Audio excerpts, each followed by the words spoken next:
खबर आपको दें कि बानी पीटीआई ने पंजाब हुकूमत की जानिब से संगीन केसेस की मंजूरी का इकदाम लाहौर हाई कोर्ट में चैलेंज कर दिया। मजीद तफसील जानते हैं, डॉन न्यूज़ के नुमाइंदे राना बिलाल हमारे साथ मौजूद हैं। राना बिलाल, अपडेट कीजिएगा।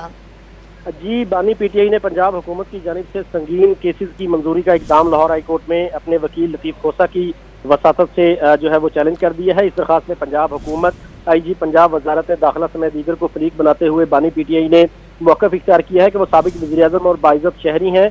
बानी पीटीआई इस वक्त मुख्तलिफ केसेस में अडियाला जेल में कैद है, जबकि पंजाब हुकूमत ने बानी पीटीआई समेत दीगर क़ियादत पर संगीन मुकदमात की मंजूरी दी है और पंजाब काबीना का यह इक़दाम आइन के आर्टिकल 10 की खिलाफ वर्जी है। बानी पीटीआई ने अपनी दरखास्त के जरिए लाहौर हाई कोर्ट से ये इस्तदा की है कि अदालत पंजाब हुकूमत की जानिब से संगीन मुकदमात की मंजूरी के इक़दाम को जो है वो कलअदम करार दे। ये दरखास्त जो है वो लतीफ खोसा की जानिब से लाहौर हाई कोर्ट में दायर कर दी गई है, जिस पर कल समाअत का इम्कान है। बहुत तफसीलात दे रहे थे हमें राना बिलाल, आपका बहुत शुक्रिया।